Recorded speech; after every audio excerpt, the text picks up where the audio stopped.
নমস্কার, আমি সুজাতা। আমার রান্নাঘরে সবাইকে স্বাগত। আমি আজকে একটা নতুন রেসিপি নিয়ে চলে এসেছি। মাছ দিয়ে মাটির আলু রান্না করে আমি দেখাবো।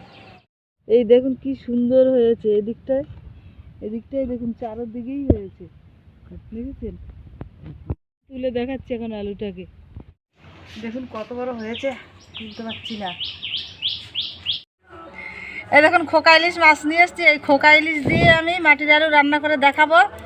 তা ইলিশ মাছের মতনই এই মাছগুলো সেন্ট আসে। এখন আমি মাছ কেটে নেব।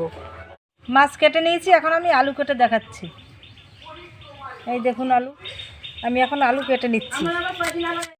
এবার আমি কেটে নেব পিস করে। এই দেখুন কি সুন্দর আলুটা সাদা। এই দেখুন মাছ ধুয়ে নিয়ে এসেছি কেটে, নুন হলুদ দিয়ে আমি মাখিয়ে নেব।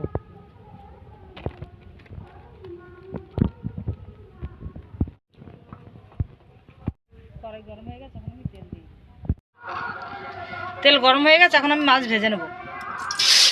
এই দেখুন আমি লাল করে একটু ভেজে নিয়েছি, এখন দিয়ে দিচ্ছি। মাছ ভাজা হয়ে গেছে, এখন আমি তুলে নিচ্ছি। এই দেখুন এই তেলের ভিতরে আমি টমাটো কুচি এখন দিয়ে দেবো। লঙ্কা বেটে নিয়েছি, লঙ্কা বাটা দিয়ে দিচ্ছি। হলুদ দিয়ে দেবো পরিমাণ মতন। নুন দিয়ে দেবো আমি স্বাদ মতন। এই দেখুন আমি নাড়াচাড়া দিয়ে এখন জল দিয়ে দিচ্ছি। এটা মশলা বাটার জল। এই দেখুন এই যে ভাপ দিয়ে নিয়েছি আমি, এটা এখন দিয়ে দিচ্ছি। এই দেখুন এই ঝোলের ভিতরে আবার আলু দিয়ে দিচ্ছি। এই দেখুন আলু এই যে গলে গেছে কত সুন্দর। তা আমি এখন সোমবার দেওয়ার জন্য নামিয়ে দিচ্ছি। কড়াই গরম হয়ে গেছে, এখন আমি তেল দিয়ে দেবো।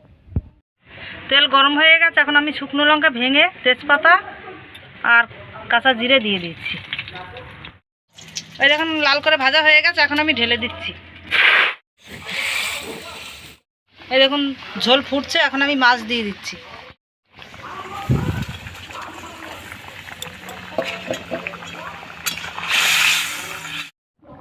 এই দেখুন এই মাছ দিয়ে দিয়েছি, ঝোলও ফুটছে, আর আমি ধনেপাতা কুচি দিয়ে দিচ্ছি উপর দিয়ে। জিরে আর ধনে একসাথে বেটে নিয়েছি। দারচিনি, এলাচ আর লবঙ্গ একসাথে বেটে নিয়েছি।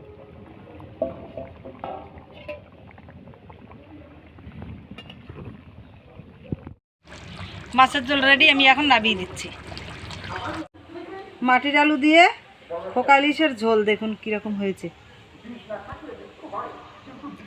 তা ভিডিওটা দেখে যদি ভালো লাগে, লাইক, কমেন্ট ও শেয়ার, সাবস্ক্রাইব করে দিন।